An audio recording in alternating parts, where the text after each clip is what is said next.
All right, so we are doing number 10. And number 10 starts off with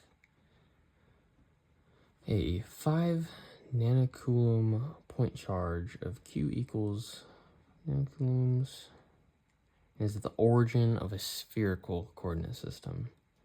This is surrounded by a shell, spherical shell. It's pretty thick. Inner radius is r equals 2 meters.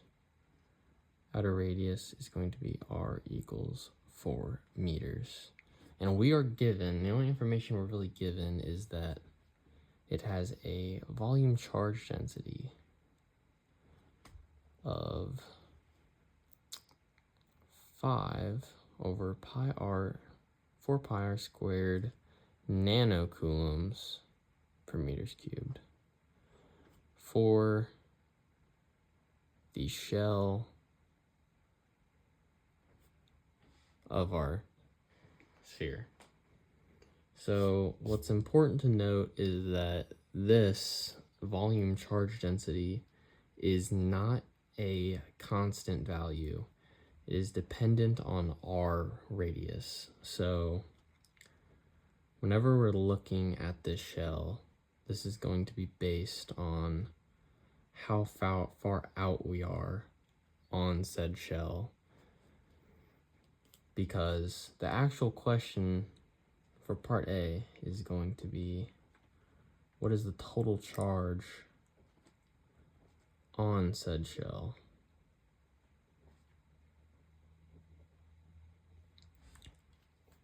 So to find the total charge, we are going to be using this volume charge density, and for literally every individual slice,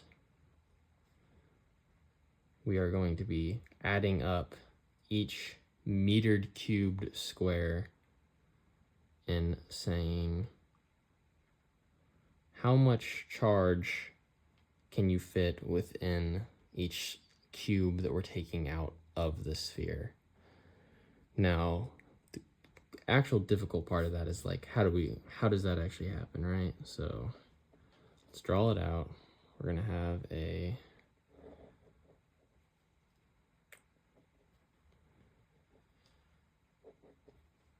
so we have our coordinate system, we have our sphere, so it's obviously spherical coordinates.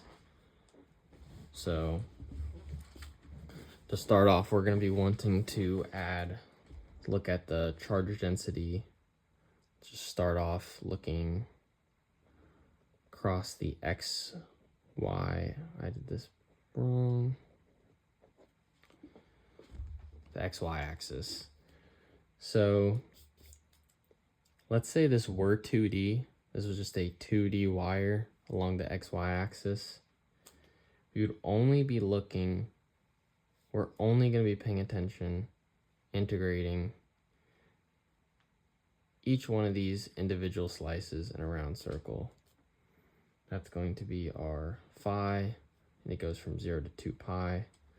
So, spoiler alert, to add all these up, that's going to be a volume integral, because we're going to be adding each slice, each cubed, each metered cubed of said sphere. So, we know our first bound of integration is going to be our phi. It's going to be 0 to 2 pi radians.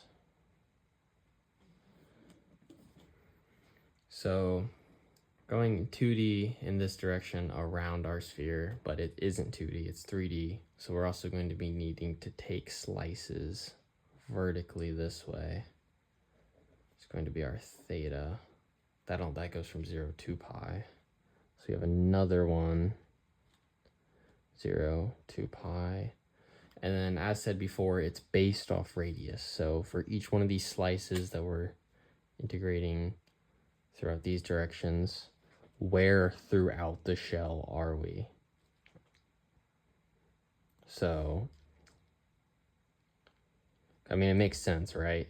The shell, let's say you're at like 2 meters. This distance, this size, is going to be different than this. And the charge density coming through all throughout the shell is not going to be equal. These are not the same slices, right? So we have our 2 meters, basically just the bounds of our shell for theta. This is our R in meters. So we're taking this of our volume charge density. And then it's a volume integral, so we want a dV, but spherical coordinates, the dV, standard dV is squared sine theta, shorter we do d phi, d theta, dr. So the key to finding the total Q is going to be basically adding up, finding out in each direction how much charge is fit within these slices and adding them up in all 3 coordinates across our sphere. So what does that actually look like? Solve this integral. We have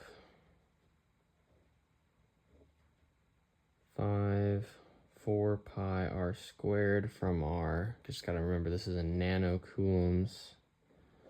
It's gonna be annoying to remember, not cubed, not squared. Then we have r squared sine theta, d phi, d theta, dr. Right off the bat, these are gonna go away. Makes things easy. And then this is just a constant. Make sure we don't forget these. Wait. No, this is right. It's lower minus, yeah, okay.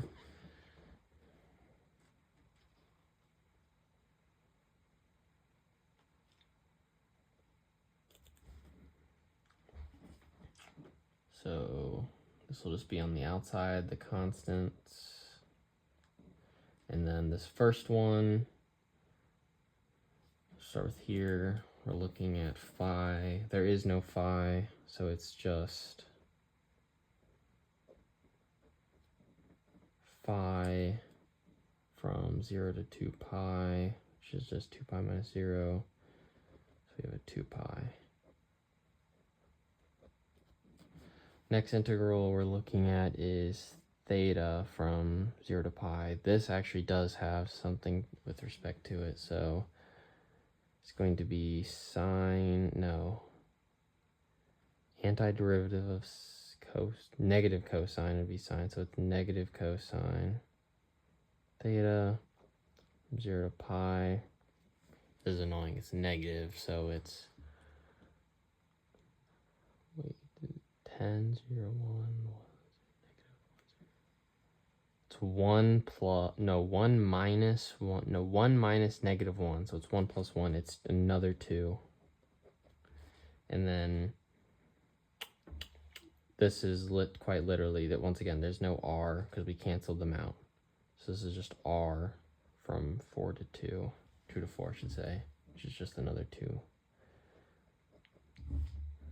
So to get our total nanocoulombs, 4, cancel this. We have a pi here, get rid of that.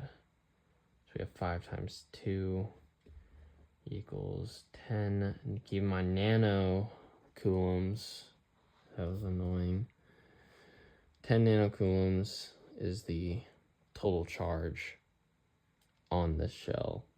If you add up literally every single piece of block, every slice you could possibly take based on its charge density. So the hardest part of that problem was probably was just setting this up. But I mean, it makes sense, right? Meters cubed, 3 integrals. It's not impossible to remember. All right, so the part B of this question, let's scroll down on my laptop. This is a little bit more work to it. So the B is going to be asking specifically electric flux density everywhere.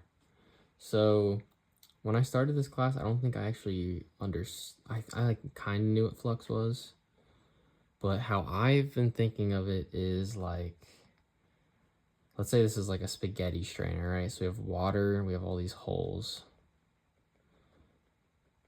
I was kind of confusing it with electric field intensity. Electric field intensity is a vector, and it's just the direction of force and the magnitude with the direction of that force that like a theoretical point charge would feel. Flux, the mistake I didn't understand, is that it's literally just, so like if this is water through a spaghetti strainer, it is just like perpendicular electric field lines coming through the surface, but it's based on, like, imagine water is like charge, it's based on where the water is. So it's like with a spaghetti strainer, the water's here. Ignore like how much water would be pushing out, but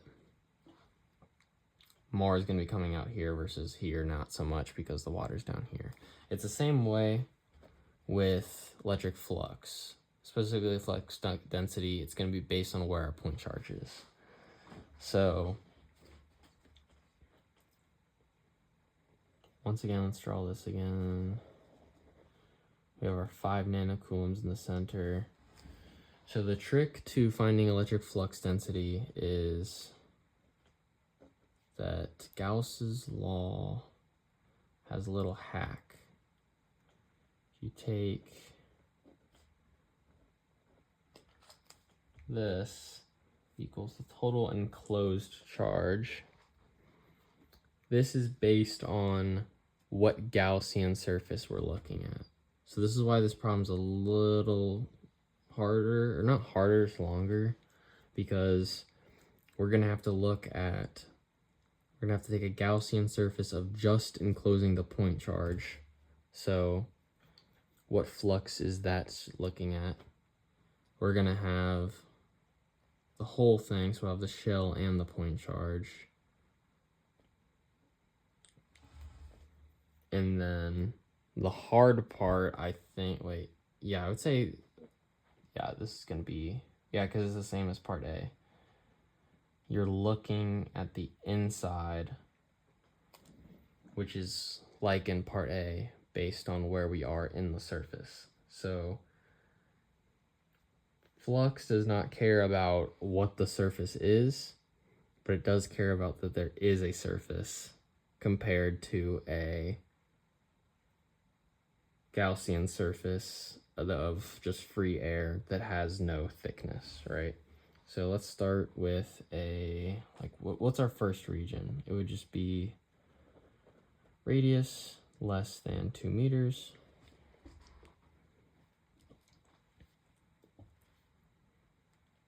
It's important to know that we're just looking at the enclosed charge of 5 nanocoulombs. And we are trying to find this d of r. Now, this ds, surface integrals, is what we're looking at, right? We're just taking a Gaussian surface around this point charge. It is not a thick wall that we have to look at, like the radius of the wall. This has no thickness to it. We're just looking at the surface area, aka 4 pi r squared of our sphere.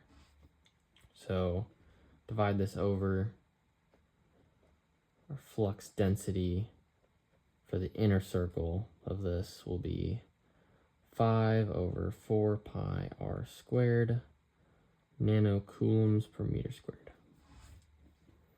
Now the second region. So now we're within this little shell. I say little, it's 2 meters wide. I mean, that's actually pretty insane, right? So where this differs from part A we're now within a volume. So we're doing the same deal. 0 to 2 pi, 0 to pi for theta, it's still sphere and whatnot. Leave this for last because this is, it's not rho. We want r squared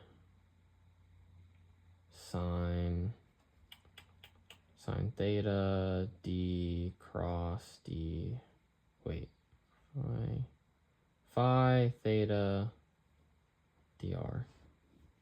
So what's hard about this one, so we have our 5 nanocoulombs for our total enclosed, because we're also including this. So that's easy. The difference is we don't just want this whole, the flux density depends on where we're looking. Sorry about that, got a call and I didn't want to restart the video because it's a long video, this is a long question. What I was trying to say before I got interrupted was we don't just want a total flux density, we want something that's based on R, which we're already gonna, as you've seen when we did this in part A, this is gonna cancel out with our 5 over 4 pi r squared. So this is not 2 to 4 meters, this is going to be 2 meters to r. So solving this integral, half of this is the same. It's going to be, we'll have a 2 pi, a 2, and this is what's going to be different. So we'll have an r minus 2 multiplied by the 5 that's still left. So we have 5 nanocoulombs plus cancel,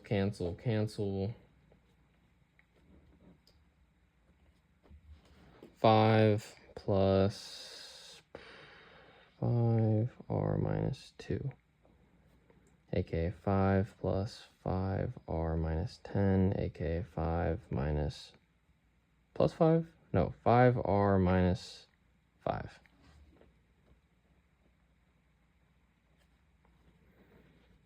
So obviously we still need our flux density, so that is going to be 5 r minus 1 over 4 pi r squared nanocoulombs per meter squared for inside the shell. So notice how the complications with this part of the problem is this center shell, because if you did this like part A, your limits would not be correct depending on where in the shell you were looking at. So our last region is just outside the circle, so greater than 4 meters. And so what have we calculated so far? So we have the 5 for pi r squared. We have the, this is the same part A, it would be, yeah, 10. This is nanocoulombs per meter squared. Actually, this is nanocoulombs, we're just looking at Q. That's why it happens when I skip writing out what I'm solving for. So our Q, so we have our total charges so far. 5 nanocoulombs, 10 nanocoulombs. So 15 nanocoulombs, and divide that by our surface area of our surface, 4 pi r squared.